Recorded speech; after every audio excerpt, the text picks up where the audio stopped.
I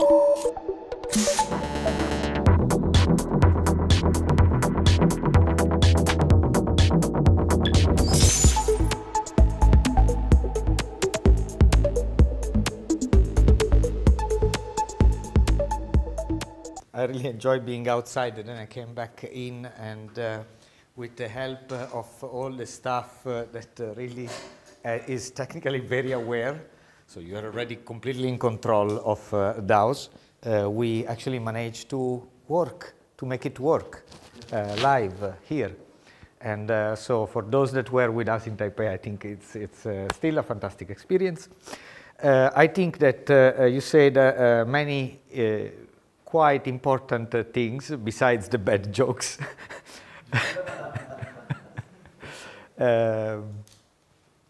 We always fight because I like very much Germany, so it's like I think one important thing that also Rob inspired us since the very beginning on the IoT discourse is awareness. And I used to work in security, in the security industry, which is a huge industry with a lot of resources, more than it deserves. And I stopped at a certain point because I thought it's very arrogant and also mostly a failure to say that you will make secure other people that you don't even know, far away from you, without making them know. So with DAOs, we do a particular operation which is related to the goals of the security industry as well, but they are achieved in a different way, through a different route. And to do that, we also make an operation on the language. We don't use, or try to not use, because it's always very hard with networking, military language. So the military jargon has been always completely intertwined with networking. When you talk about security and networks, you talk about defense, shields, firewalls, watchdogs. It's like you have nightmares right away. You know, it's like it's not friendly, it's not polite to keep talking about all these fears and all these threats. Yet we must be in control. Our communities need to be in control of what happens on the network. So our operation is to make visible the invisible, is to create awareness. And then you decide what to do. And to make it as smooth, as easy as possible, to actually share responsibility with a system that can quickly make you admin, make you enter the network, help your friend to enter the network, and so on and so forth. So I would like you to just experience this immediately, because it's better than words. Then, if you open up your device that connects you, your portal to the invisible, you will see that there is a new Wi-Fi here. It's called DAOs. You explained that DAOs is a rhabdomancy, no? Thing. Yes, we did with the water. Yeah. We are dowsing now. Yeah. Everybody's dowsing on Yeah. Wi-Fi. So the Wi-Fi, DAOs, has a password which is DAWS. It's written also there. D-O-W-S-E, D-O-W-S-E. Once you connect,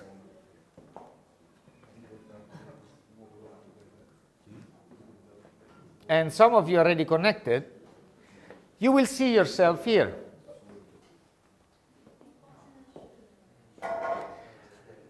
Each of these little dots are our devices. And these are the DNS queries, so the domain name resolution queries that your device does. Actually, people are running a VPN because it's Google.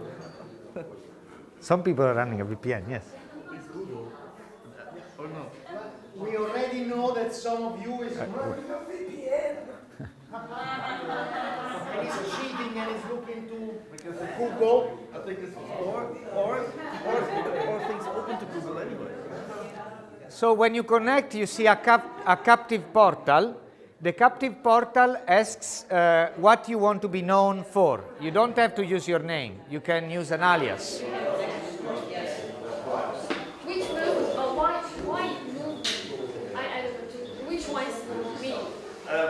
You can see if you open a connection to, for example, a website, the website shows up. The movement is grouping together. So if everybody is connected to a specific website, and all these are groups, and they move together to one group, to one cluster.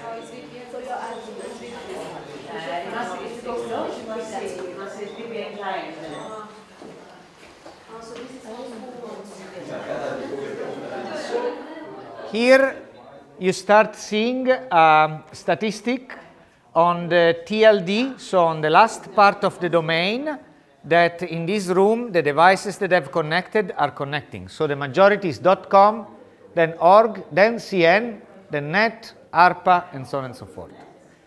Now we are many in the room, so we see a lot of activity. First we see them, then they start clustering together because this is the same type of connection or it's the same website or whatever. So we have created this cluster because we're here, but there are other things also. So it depends on where the connection comes. So if it's Facebook, all the Facebook connections, if it was accessible. So the group of websites here, we map the .com websites, and we map Google, Facebook, which is here, because they have a CDN, so they will be immense. So we group them up. This is the something else space. Here you make just an idea ready on how many .com connections you make, 117 compared to the rest, which is non-commercial, which already shows. CN is China, Yeah. and we had some Apple.China getting connected. So this guy here. Yeah, this group here is CN, .cn.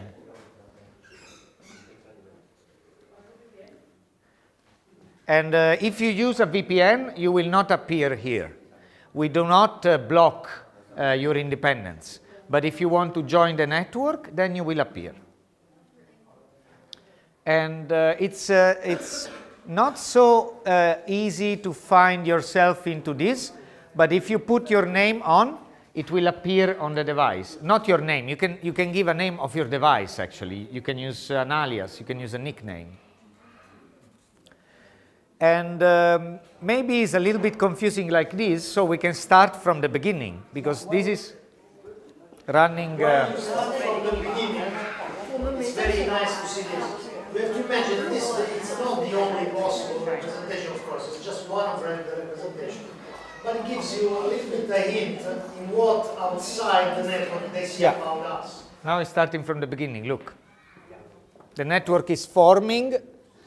The visualization is forming around the current hits. It started blank.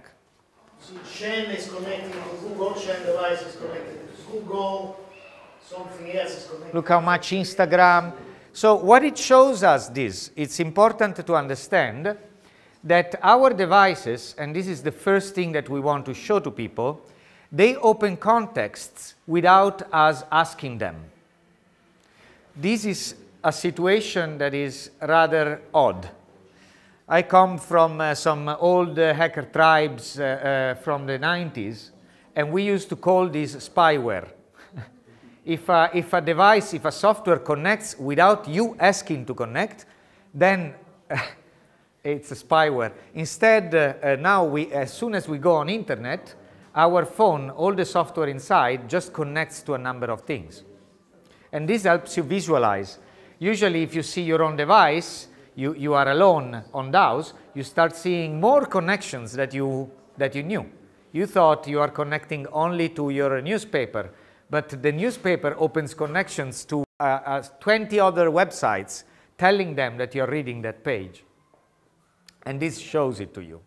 It doesn't block it. It gives you awareness. At least you know what is happening. This is one of the possible forms of knowing. Because of course, you all have seen these big clusters that appear when they talk about big data, all the possible visualization that can be. This somehow gives you an idea of what outside of your LAN, the society, in our case in the West, the company that gives you access knows about you in real time.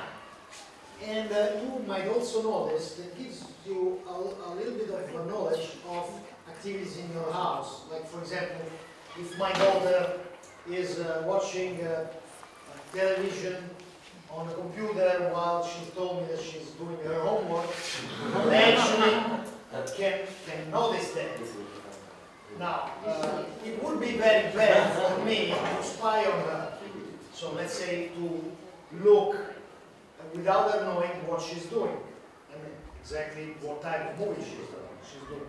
For me, that would be not nice.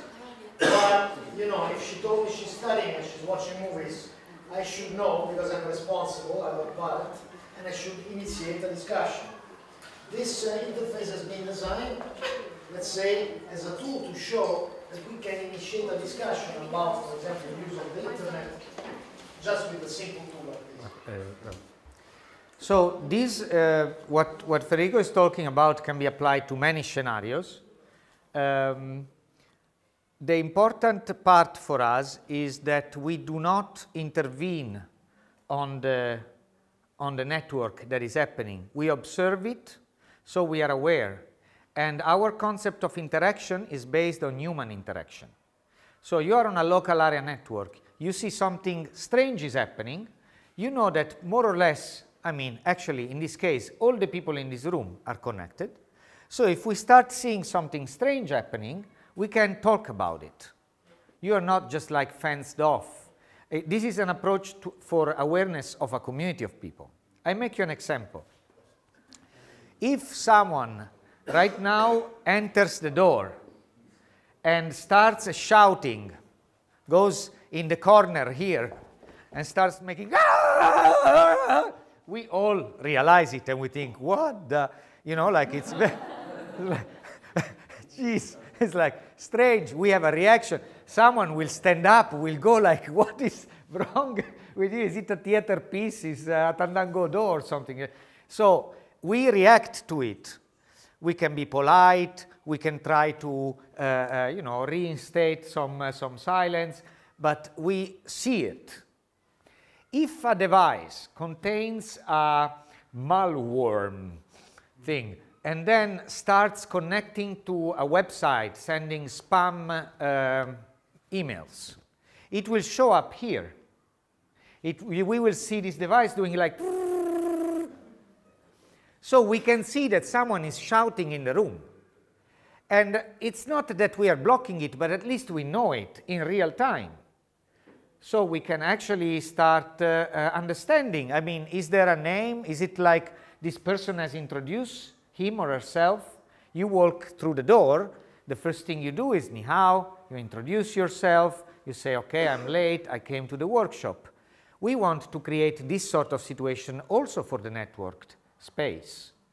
And, oh, the screensaver. Yeah. Can I say something else? Sure. So, in this context of Internet of Things, we can imagine, for example, that, let's say this is my house, that this is the washing machine. Good.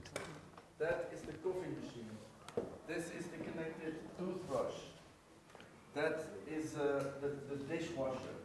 This is the, let's say, the light, the smart lamp. So, Internet of Things means that we get a lot of smart devices in our home. And any of these devices is sending back data to producers. We don't know what they are sending to.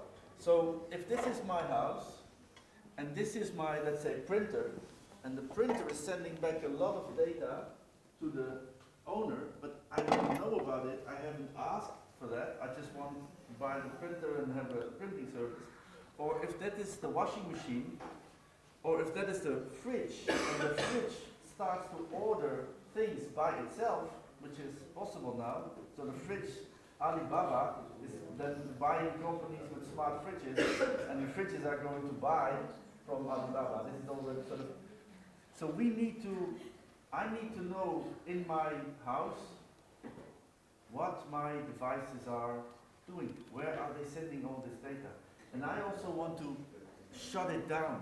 Or I want to say, yes, you can send information to that person or to that person. So that is also the context of Internet of Things, where this is not just only the smartphone, but it's a lot of things. Yeah, we want to be in control again, because imagine how many times you wanted your computer to stop asking you updates to Adobe PDF. So, like, it just works. I want to open a PDF, it does it. What is this update?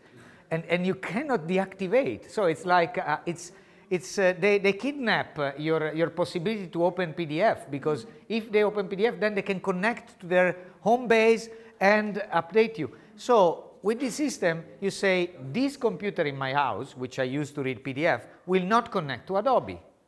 This computer that has Windows NT, I don't want any update, will not connect to Microsoft, but to the rest of the Internet. You make your own choices about your devices. I understand that there are some questions, so let's have a round of questions. Who is first?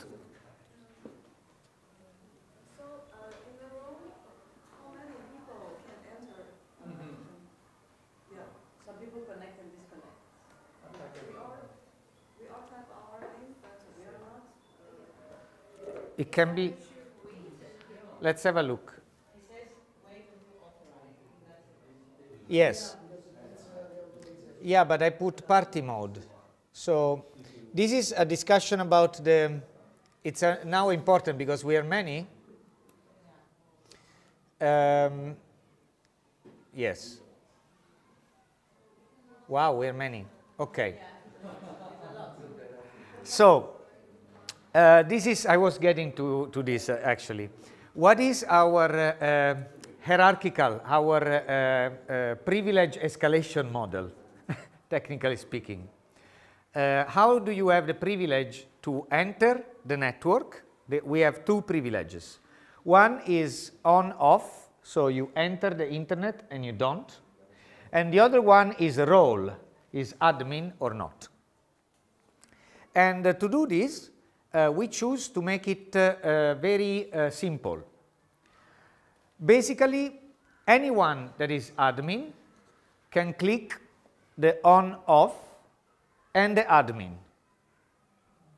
So you have a guest and says, can I access your internet?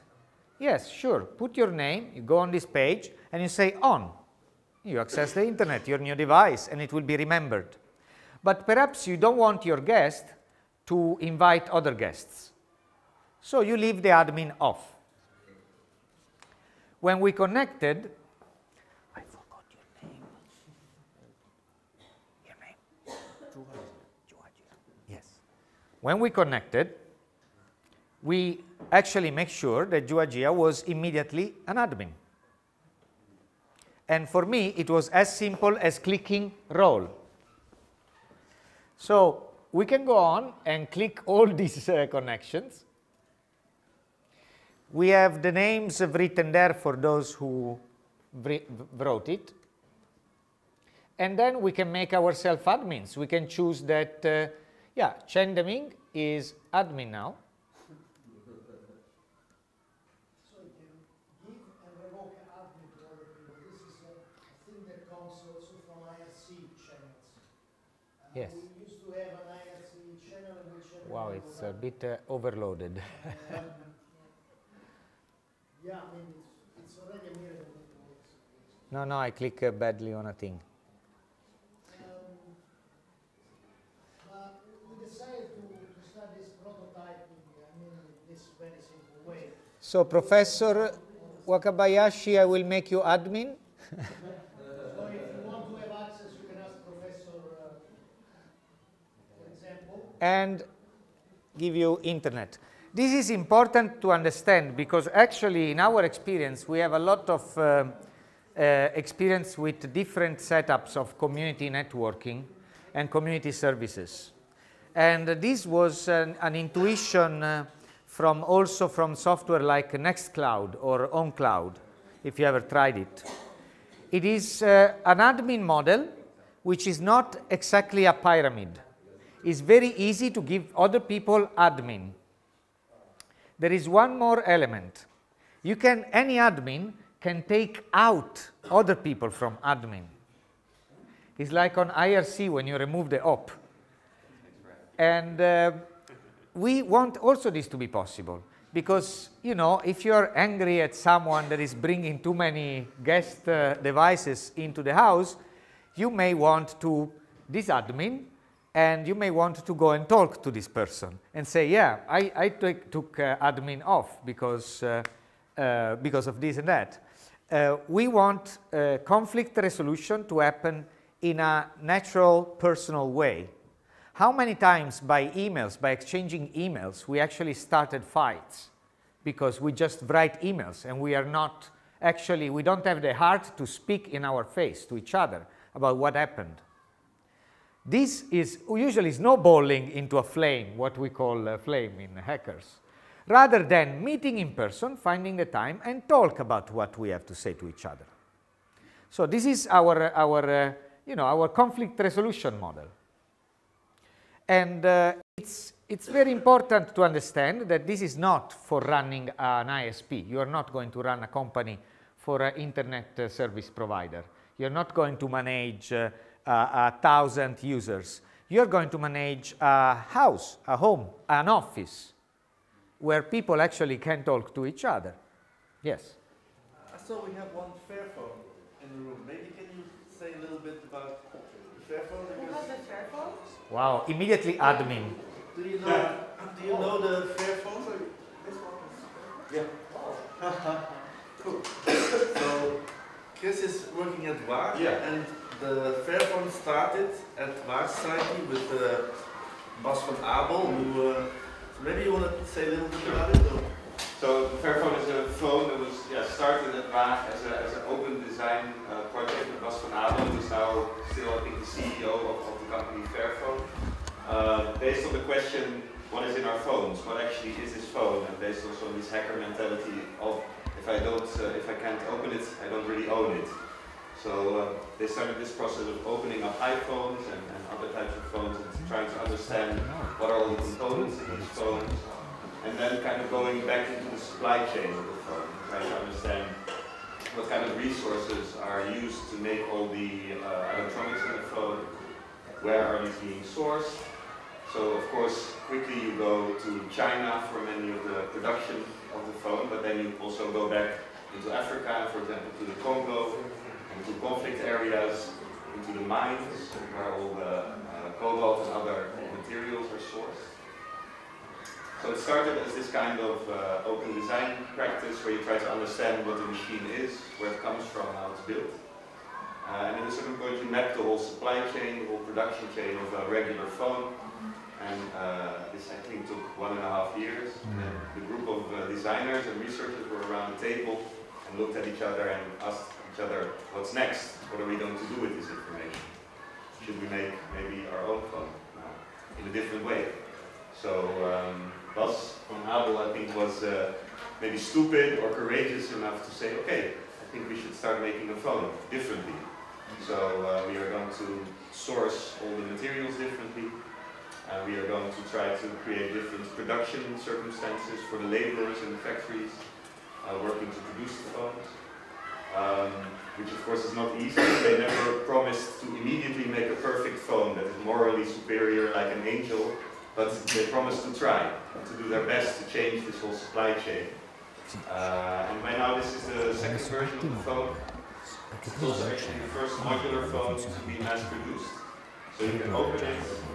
I will now disconnect from the network. You can take out the battery. You can replace the battery for €20. I think it's 6 components in total, so I can just click it open.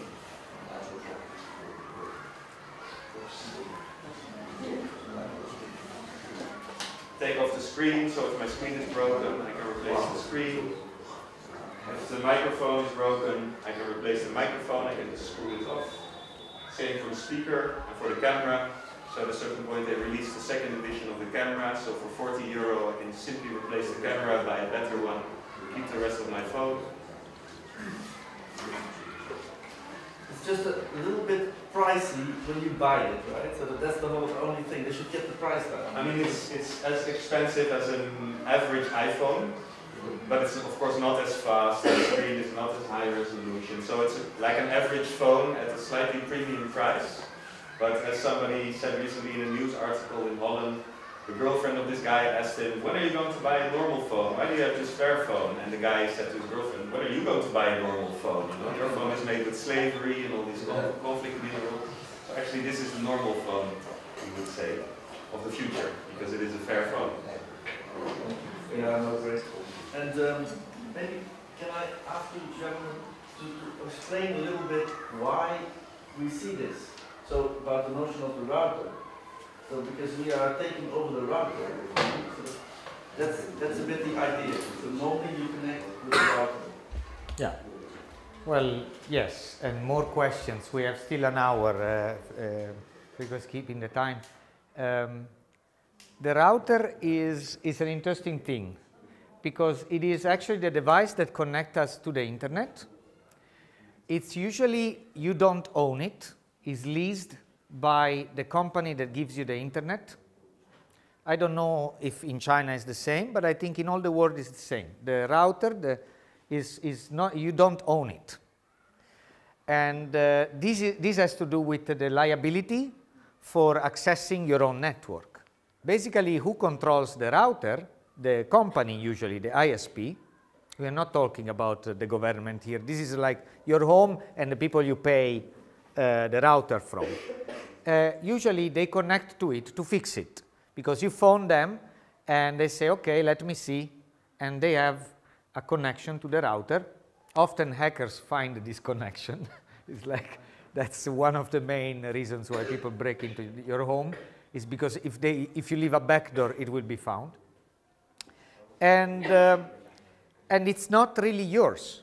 It can see everything that happens in your network. Basically, it sees, even if your connection is encrypted, it sees this. Yeah. So it says if you are home, if you like to watch television a certain time of the day, and so on and so forth. And this approach to actually visualize the network, it's by analyzing DNS connections on large numbers without packet inspection. So we don't look at what is inside, but we look at the connections. Was inspired, unfortunately, by the intelligence community practices, at least in the West, that I know of. Usually when you spy on people, you see this sort of stuff, because you are not really interested in the content, it's too much, but already knowing which sites you connect, at which hours of the day, it tells a lot about you, which newspaper you read. And also through this access to this information, you can manipulate, and this, believe it or not, intelligence does it, manipulate what you see on your screen. And this is especially important for very important people in position of taking decisions. Let's say I am a politician, I need to take a decision now, and I open the newspaper to see back that article. I can direct you on another DNS where you have the exact same page of the newspaper with some information changed in my advantage. So you will not realize that you're reading, you think you're reading the article, but the information has changed. And this can be timed. You know, like on that exact time, you're reading the newspaper, then you go to the meeting and you take the decision, and boom, I change your decision. And this is very, very practiced in intelligence, at least in the West. So when we did this, we thought, okay, people need to, first of all, be in control of their devices. Second, have a sort of safe space in which they really know that someone is not looking and they know what is happening. You know what is happening inside. And third, you have to masquerade this and choose your provider of DNS, because this builds a connection, an encrypted connection to the server, the DNS server of your choice, not the ISP server, which often is serving a big amount of people and is subject to attacks. So you choose which one will give you the DNS, and you encrypt the traffic in the middle so that this will be not visible. Only this. Actually, techniques of deep packet inspection can still see our content. So for instance, I discover here in China, the content is seen on another level, on another layer, but that's not blocked from that. So this is just for the approach of the DNS, like what you are seeing is not about hiding what you are seeing, but is about being sure that what you are seeing is really what you meant to be seeing. You can still be blocked. You will still not access Google. This is your business here. You decide how to run this country. I'm not telling you what is democracy or what is not. But it is about really understanding that what you're seeing is what you get. And this is, I think, a right that we are not really realizing often. And all this dynamic lies in the router, in that machine that you hide under the couch. You hide it. That machine is probably the most important appliance in your home. So you want to connect something that puts you in control to it. And you want to separate the space that is owned by the company that you pay, that is liable for the functioning of the machine, from your own space, our own space, which is this, which we can control. So basically, DAOs is this box now then. Yeah. Which is a Raspberry Pi. Yeah. You can buy on the market for relatively small amounts. You can have a Chinese box, or you run it also on Chinese boxes. Yeah, we use Raspberry Pi, but and it's assembled here.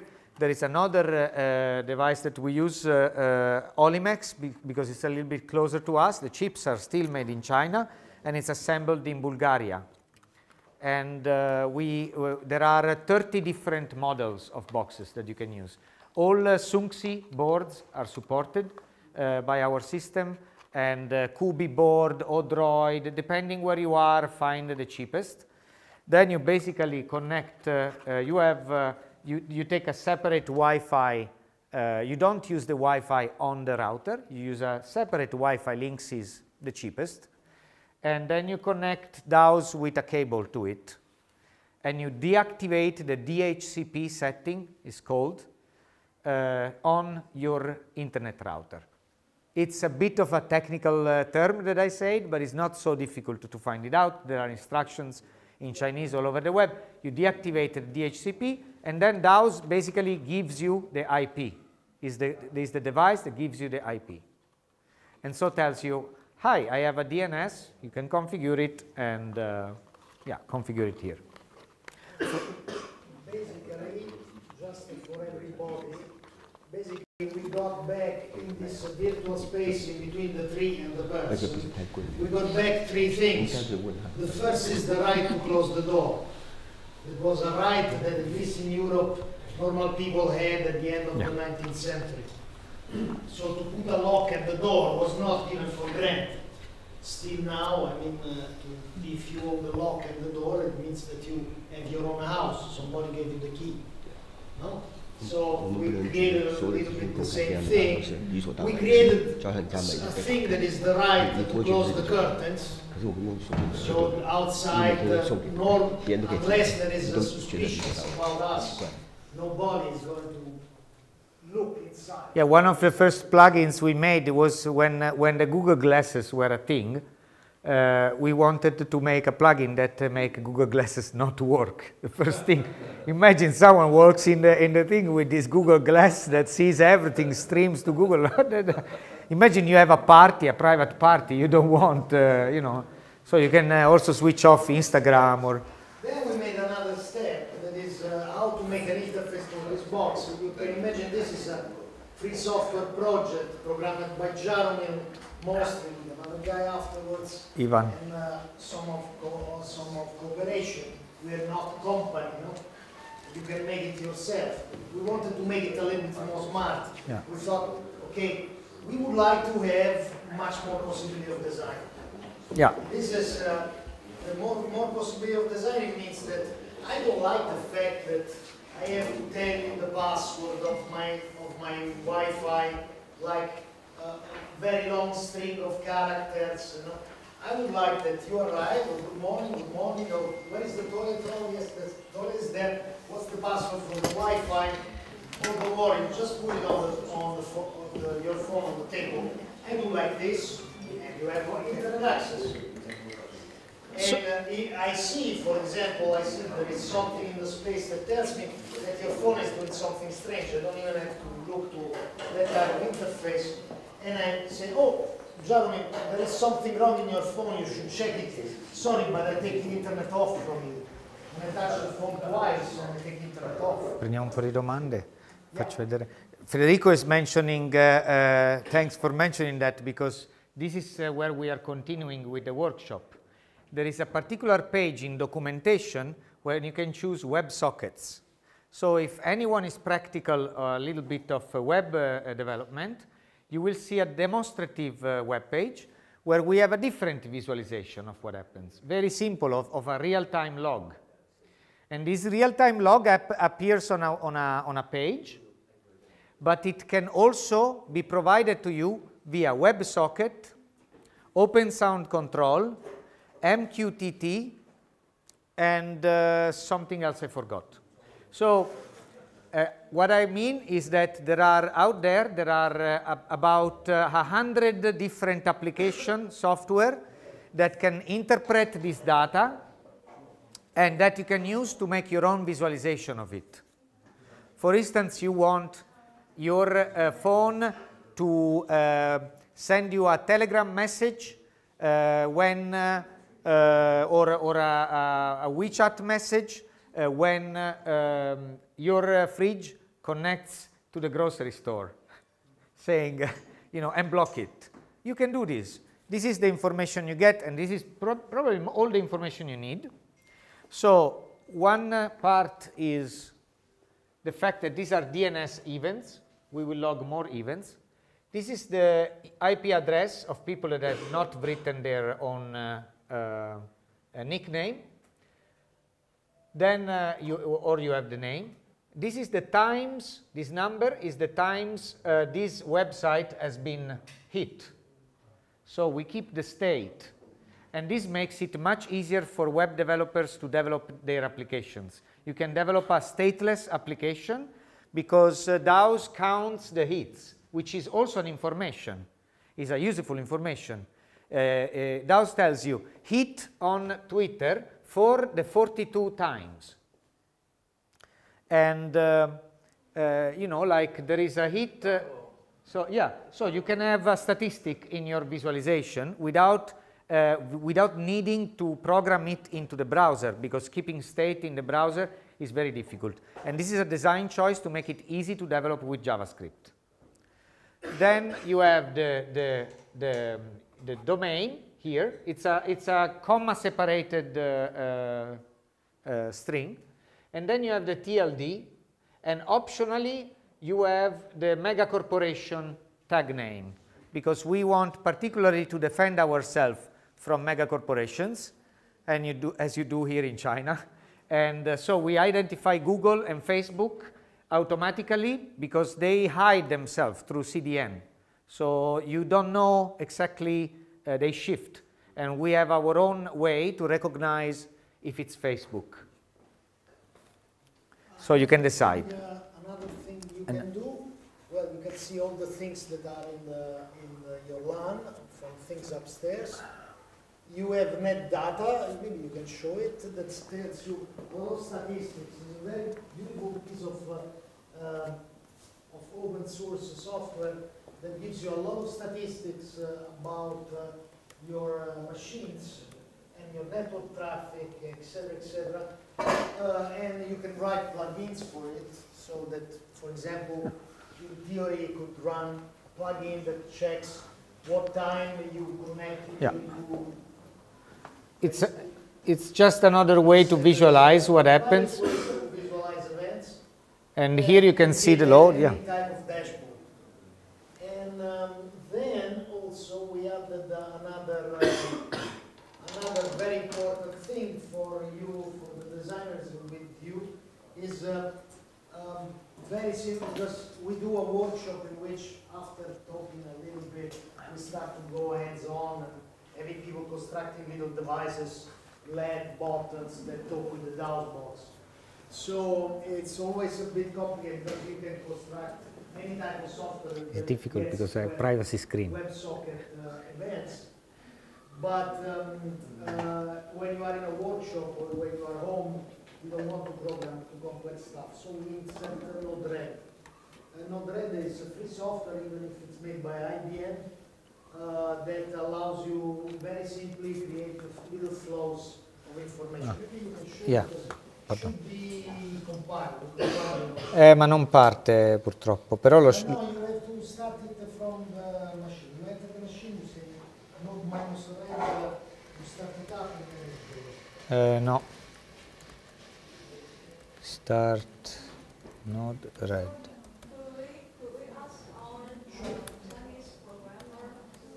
No, è Federico.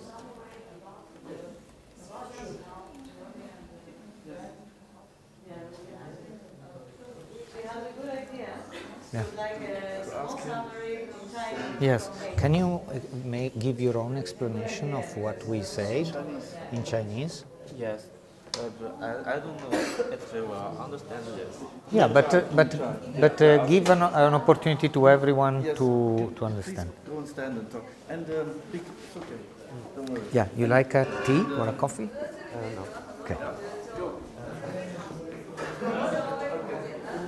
Professor. 是这样子的，就是说，We have an explanation also in Chinese now and questions. And after the explanation, pose questions and we will discuss and give answers.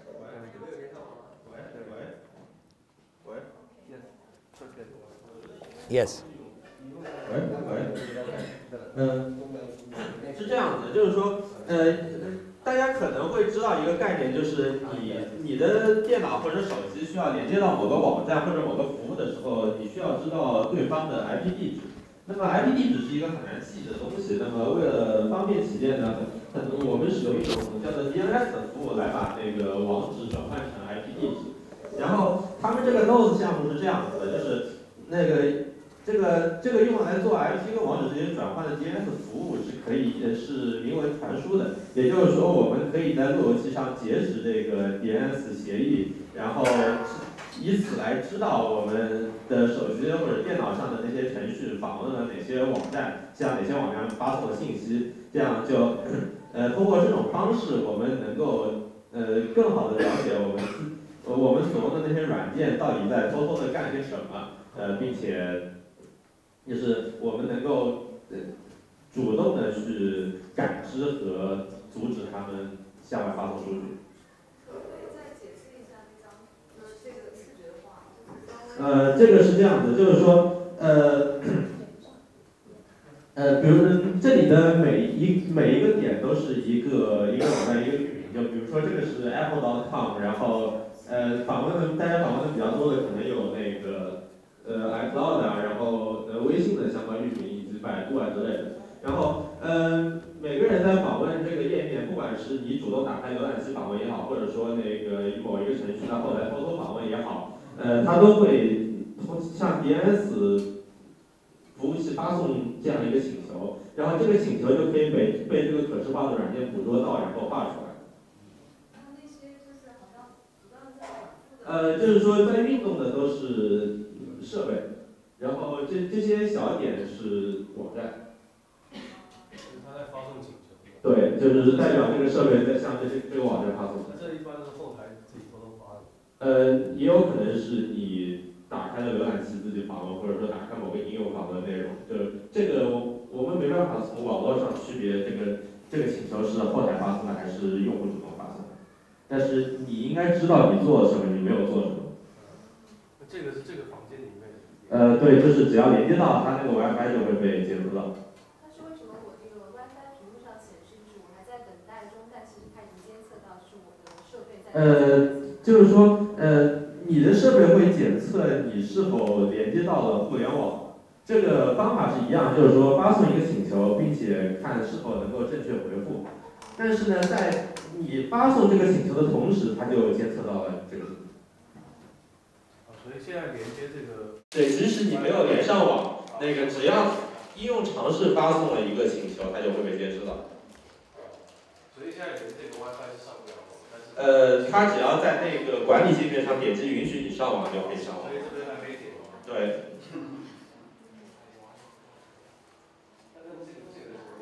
外网跟内网。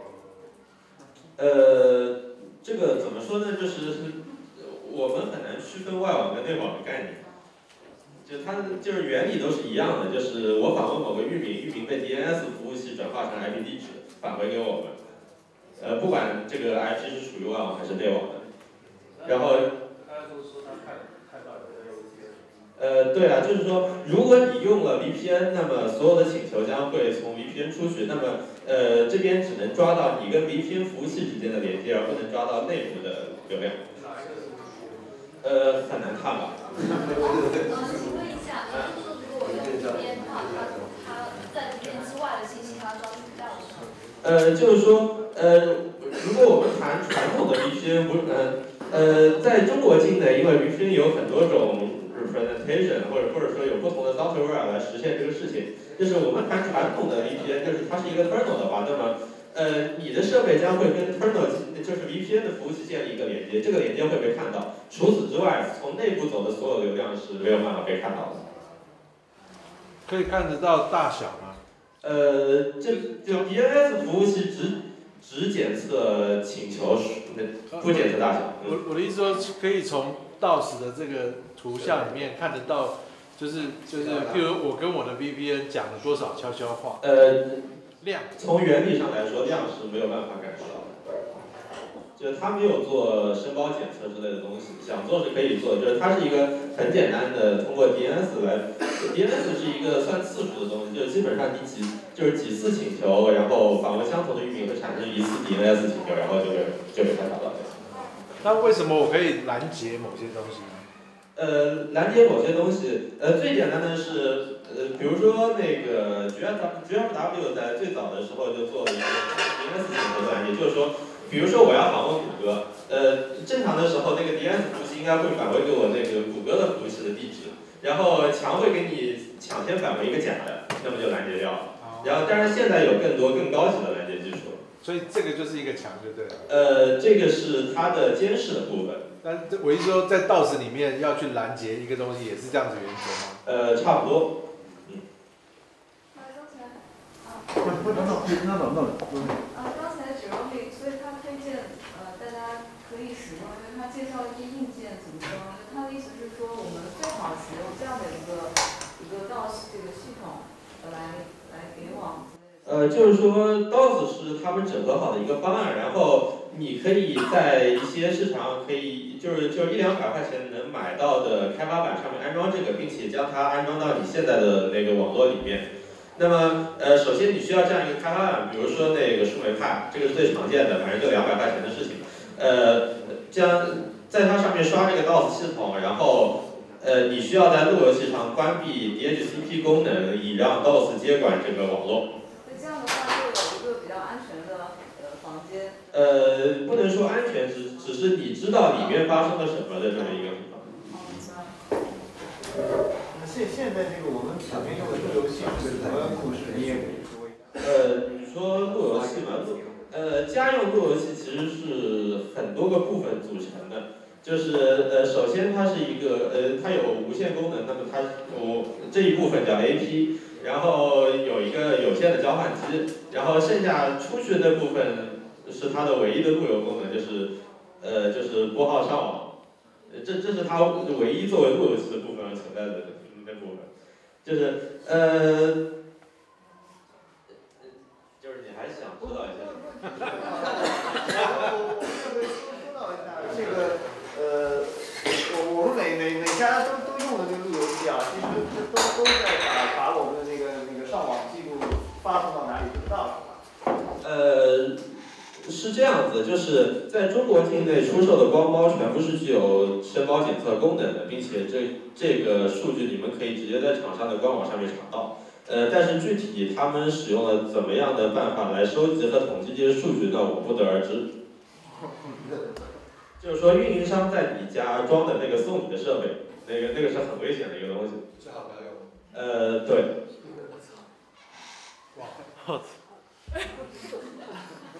Can you maybe also translate also? Okay.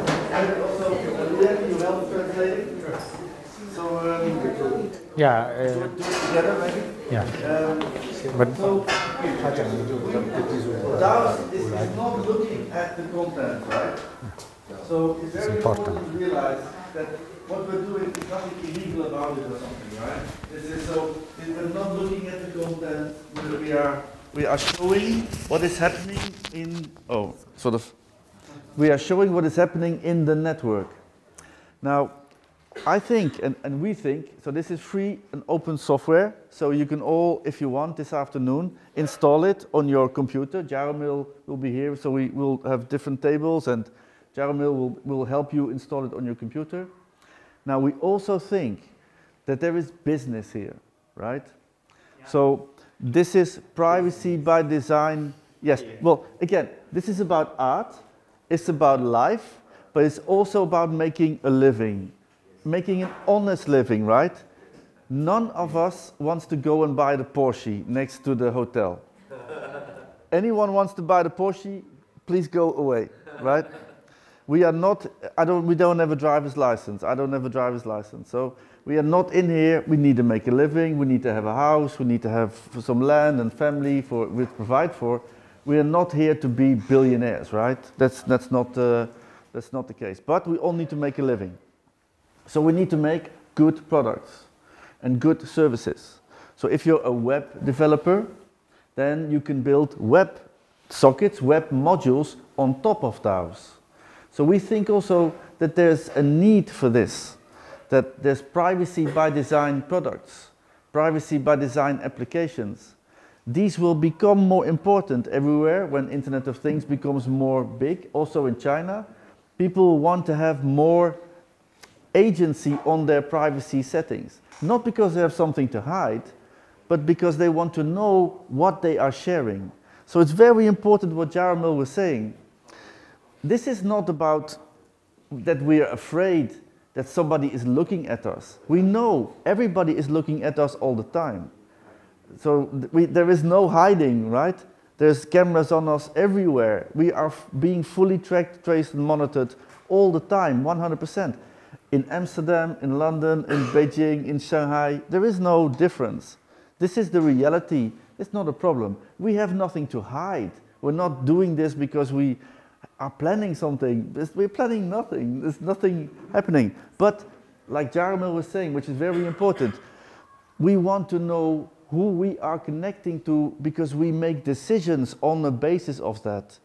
We want to make decisions on the basis of the real actors with which we get information. Just like through all history, we want to know who we are talking to. So we look each other in the eye and we start to trust each other, and on the basis of that, we also have tokenized trust. So in the afternoon, oh sorry. 大家听的应该也至少半懂，所以我大概稍微多整合一下。刚刚他在描述那个树的时候，他其实就是做一个譬喻说，任何人有能力在树跟任何人中间能够命名这些东西，就会决定这些事情会怎么走，会有什么样的结果。那他其实他们跟Dime 合作做了这整套设备，其实就是希望把这个能力提供出来，然后在商业的层面上跟所有的人合作。那所谓的商业层面，也就是说，假设今天有一种服务不是基于能够窥看跟控制，而是能够基于能够把控制的权利还给各位的话，举例来说，如果你在家里面办 party， 然后你希望任何一个带着 Google Glass 的人都不能够传送他的 Google Glass service。所以，如果你是网页设计师，你就可以在道的设备上面建构一个网页，控制的网页，然后提供这个服务给需要这个服务的人，然后跟着这个硬体结合，就变成一个 business。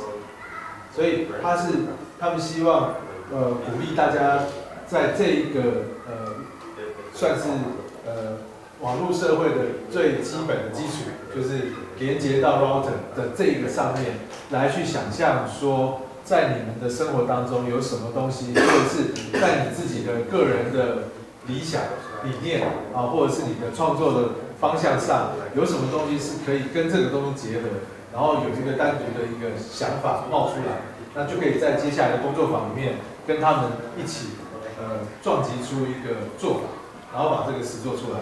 那这些东西就会变成是大家的事业或者大家的 business。所以所谓的他在这个架构上面架东西就是这个意思。那他另外有举一个例子，就是那个 Jeremy 讲的，就是说sorry 是 Fred 讲 ，Fred 可能，那 Fred 是Fred 说，如果说今天你的朋友进到家里来，然后你希望给他 WiFi 的权限，这个情境本身就是错的，因为你只希望让他的手机可以连到 Internet， 跟你给他你的密码是两回事情。所以，譬如说，如果他的手机里面有恶意的软体，其实就开始攻击、探索你们全家的东西的时候，怎么样用一个简单的方式，譬如说对手机拍两下，就启动跟关闭这个手机的对外联系的方式。所以这个东西就是刚刚这样子的想法，整合到界面设计工程师，整合到软体，然后它就变成一个独特的服务。好，所以以这个两个东西为例，它就是那个 Rob 跟 Dan 就是希望能够让大家活过来，然后大家都就让他脑袋里面的这个想法冒出来，然后来想看看有什么样的，你们最想要限制什么样？譬如说，我希望家里面几点到几点，所有的摄影机是无法作用的。好，譬如说晚上2点，现在凌晨2点到早上7点，所有的 camera 是完全无法 activate， 所有连手机的 camera 或者连每一个 camera 都没办法动。好，那这代表什么意思？然后譬如说家里面有那个 Google Home， 或者是有这种 Voice 控制的设备，它不再偷听你，比如几点到几点是不听的，这个又是什么意思？这样大家可以理解吗？就是这一些回到每个人身上的 control， 其实就是他们这一次这个工作坊的核心想要跟大家对话的这个部分。所以也许是有一点点技术，也许是纯粹是从生活的观察出发，都很好。Yeah, so maybe you can stay a little bit so we can. So yesterday there was a question with the conference. So a lot of you maybe were not at the conference or you're at the conference, and there was a question from one person who said, "We're in big trouble. We are atomizing. People are going on their own. There's a lack of trust in the communities, and things are going in a particular direction. And what we are trying to build is building blocks for the community. So DAOs is operating in a community, and if things happen, then both on the technical side, you know what's happening, so you have awareness, and on the person side, you can go and have a conversation and a negotiation about that. So maybe, Professor, when you want to say, talk a little bit about your research that you showed yesterday with the Taobao communities, because the Taobao communities are going into the direction of full gated communities that's totally closed, and we need to also use programs like DAOs in the work of the other professor going into the villages, so that we can also not just give them apps or like things on the phone but actually more agency on their own network. So we can build a community network, a Wi-Fi network in the village, and then run DAOs and run other open source programs that give people more agency. So this, I think, can be a little bit of an alternative. It's very small, of course, to the. So what do you think about that? No, I think it's quite the work to explore the possibilities of the DAOs in the villages. I mean, but the one thing is the farmer just want to access very easily to the Taobao software, which they are Alibaba provided. Yeah. So I don't know the farmers need this or not, because they have no privacy concepts actually. I think in China maybe the privacy is not coming to their minds. Yeah. Yeah. I have something maybe organizing kind of concept. This, as we see here, what we did this morning is information in various types of situation. Is information that we share visually, so we observe the other people, that we share on purpose. I mean, we put a t-shirt, we put a dress, we put our personality in the room by the way we talk, we take our roles, and you can see this if an anthropologist come in this moment, immediately can have some information about us just by the way we talk, or we have our shoes and stuff like that. The design idea behind ours was to create a way to communicate that type of information that stays hidden and translate it, bridge it semantically into this kind of environment. So this is about how to leak what is information activity, in this case metadata, as it's called, into the meat space, what the cyberpunk defined the meat space, the space in which things are made of meat, of flesh. Meat is dead, the flesh is alive, usually. What we're going to do this afternoon is to take another very important piece of the puzzle. That is, if you want, quantification of desires or of debts or exchange, that is money.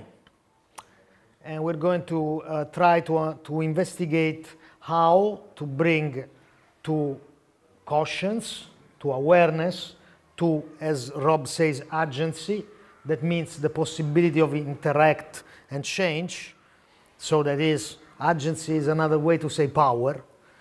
So to power, to empower us to act upon money. So I think that's also something that is going to be of interest for everybody here, I hope. So the future of this century, we believe, is going to be based on 3 or 4 main concepts. One is what we're going to do with the notion of money.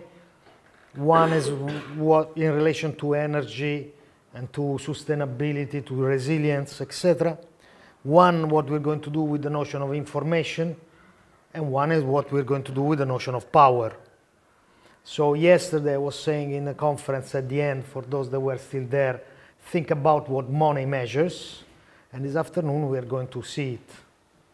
Are there other questions? Please. But I want to understand a little bit more about the setting up of this. Why is this started with the kind of a visualization of clusters and dots? Does it, if I instinctively look at it, am I supposed to grasp this kind of, so there's movement, then there's clusters and there's dots? Yeah. And what are these in the design incentive? Yeah, well, what is happening is at the machine level, what you would see is that flow that you saw before. So there is event, event, event, event, and an event, there is some meaning attached to it. This representation clusters the event according to these kind of things. What it moves is the machine. When the machine throws the laser beam is when the machine goes on the net, asks to connect to a domain, and flashes it. The name of this domain is 3000 whatever, this strangething.com. This domain, because it's a .com, is all put into this cluster. So when I look to this image, I get that there is a certain amount of .sina, a very big amount cluster of .com. Then, when this flash happens from this machine to some domain, I also see for a while what is the domain. This gives me an idea of the activity in this moment. If you notice, there is, I notice at least, there is some name, it's a big string .com, like an hash. Sometimes this is a sign of a strange malware activity on the network. There are some malwares that check if they have to be activated or not by the existence of a certain type of DNS. So when you want to start a tempest of DNS attack, you register a certain type of hashed domain, then all your devices on the botnet knows that this thing can be activated, for example. Then I don't think we have it ready, but if we would start a DNS, a bomb on the DNS, you would see one of the devices starting pinging everything else. Now, we also have on the device a blacklist type of check, so that if one of the devices tries to contact a well-known spanner blacklisted domain, we can send an alarm. We made, for example, a little button on the device with a RGB LED, because I had the idea, okay, what if my mother wants to use it? My mother is scared a bit of having a spyware on the phone. So let's say that the amount of traffic is green LED. A lot of traffic is orange LED. A red flashing LED means, oh, we found that there is something strange on the device on the network, and it's enough for my mother to push the button and switch off everything, so she's sure that everything is safe, and take the normal telephone line and call me, hey, can you please check my internet? That's very simple kind of idea of interface. To create interfaces like this, because this talk MQTT, it talks Internet of Things jargon. So you can create a device like that. There is just a button and an RGB LED with 5 euros. Here it would be much less. And create all kinds of gadgets that talk to a DAO's box. So there is not only a market in possibilities for DAO's boxes, but there is a possible market for personalizable little device, IoT device, that give you a certain type of feedback about what's going on the internet. For example, a bracelet that becomes hotter if, I don't know, when I go back home, and I enter the house, if there is somebody else in the house, it can tell me that. So in other words, because maybe for you this visualization is not very clear, everybody has a personal taste, or depending on the case, you want to visualize a different scenario. This is just one way of visualizing the data that comes with DAO's box. Since you're a lot of artists and designers, you can come up with your own solution of how you want to see this and what do you want to see. And this is, we can pick it up later after lunch, so some people can experiment with this. It's an open source software, so we can install it and then show the ways that you can make your own visualization of this. So it can be totally different than this, if this is not intuitive to you, because everybody has a different visual cue. Yeah, what Rico was saying is very important, because we take it into the Internet of Things world. So there's if that and else things. And so there's no dread, so we can make it very easy to have the interaction on another device in your home, like a vase, the given color, when people in your house start using Facebook, or so all of these things, all these different types of interactions, you can make now. So basically, with this software and hardware, you can start making your own Internet of Things applications. And this is also, again, a kind of way of making sure to all of us that this is not just Alibaba that's able to do this, but we can all do it. Sort of, and it's very important that we have this, we take this agency back.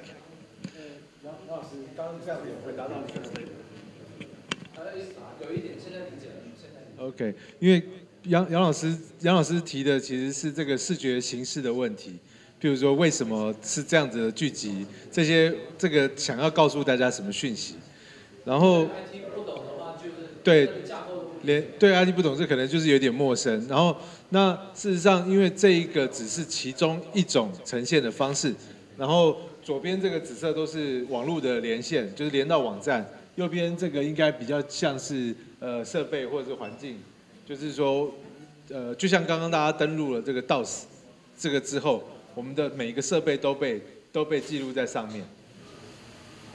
我不知道我理解对不对，它是不是一开始的那个中心点散开的其实全部都是 domain 的 category？ 这边是 domain， 这边是 domain， 这边是 device， 这边是设备。哦，我以为跳的那些就是点跟人的差别。Fred, is this device right? This side. This side is interface. What you see is inside the LAN, the interface, the device, to what's happening on that device. So anyone connect with this? Yeah, you arrive home, you take the device, you attach the device in a certain way, it switches on. So there. Then what happens is the device recognizes what's happening behind and gives it to anything. And this, what you see, is the inside. Is the inside, is here. Outside, they don't see anything anymore. Before was the opposite. Before it was that outside they see everything and inside we see nothing. Now with the device, you have that inside we see, and we can choose to see the way we want. Outside they don't see anything anymore. They just see that we call one place only, that is a DNS, and everything is encrypted. So they don't know anymore if we're calling Amazon, Microsoft, Google, .China. No way, they have to ask us.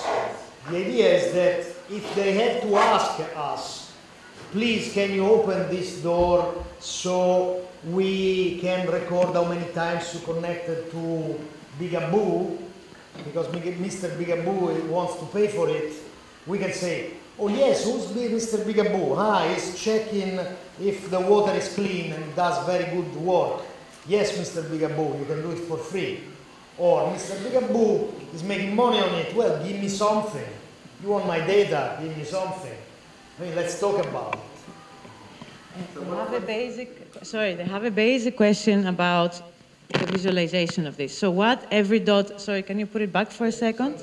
What every color means and what every dot means. So there is still not very clear. Maybe you can briefly Let's say it again. Okay.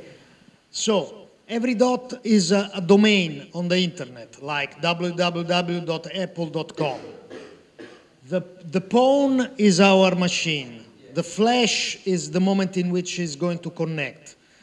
We cluster them according to the .com, .china, .whatever, .it, .net, .org, because then it's the biggest division between internet access thing. Sometimes when it doesn't know, it makes it white. So purple cluster is .com.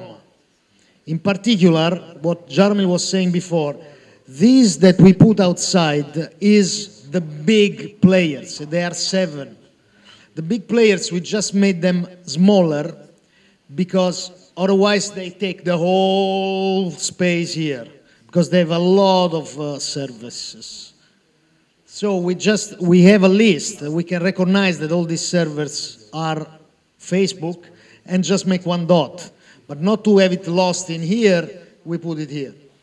So this is a bit how it works. Purple of a sad color, because .com is boring. We make a lot of, this is the colorful web. Yes. Difference. I can explain, 其实有一点蛮重要，就是这个图其实不太重要，因为我们每个人连上去之后，我们连什么？我们其实这个 hub 有一个控制的权限嘛，它控制了东西能够出去，然后谁可以连什么，就是这个全家里面的掌握权限，接下来就到你手上了。所以举个例子来说，假设你希望你的小朋友看所有的网站，通通都被列出来，那你就请他画一个图，这个图里面所有的紫色通通都叫做网站，然后或者是说只要连到 social， 等到 Twitter 连到 Facebook， 我就只规定晚上8点才可以连，所以颜色就给它图不一样。所以我的意思是说，这个图其实只是反映那个就是这一群艺术家创造出来的控制界面，可以怎么控制这些资讯？所以问题还是回到说，当你们拥有这样子的控制能力的时候，你要控制什么？你要把资讯怎么样的分类，清楚的呈现出来，甚至好管理。所以这个是一个方便法门而已。那随着你们想要怎么样用这一个 DAOs， 或者是怎么样 empower each other， 那这个图就可以爱怎么改就怎么改。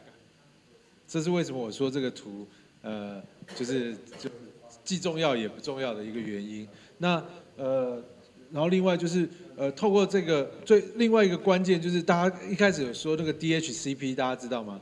就是把你们原本的那个 router 路由器里面的那个 DHCP 功能关掉，由 DAOs 来接手。因为接手之后，所以所有的东西都得问他，所以他就有办法控制一切，然后画这个图，然后来决定新的游戏规则。所以换句话说，这是一个希望跟大家一起讨论游戏规则的工作坊。那甚至这样子的一个视觉化呈现，怎么样帮助你把这一个游戏规则呈现清楚？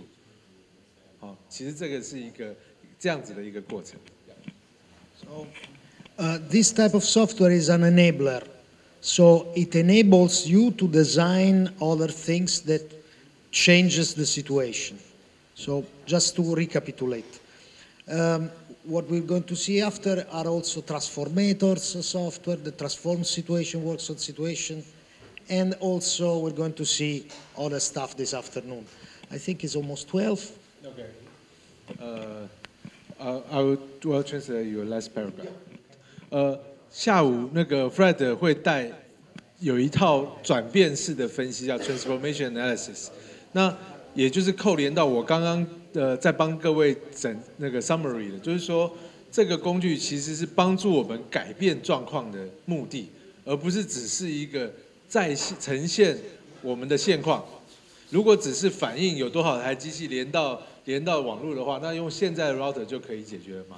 可是因为我们想要办一个大的活动，我们希望3000人聚集在这个地方，然后我们希望这3000人当中，所有用手机的人的功能哪些被限制，哪些被开启，用摄影机的哪些的无线功能如何处理，所以我有一套我们改变世界的想法跟计划，然后落实在这个机器里面，然后变成一个建构一个环境。所以他下午未来就是鼓励我们大家去想象这些情境，想象游戏规则，然后他会带进一套就是 transformational 的一个分析方式，对，就这样。Grazie capo, grazie.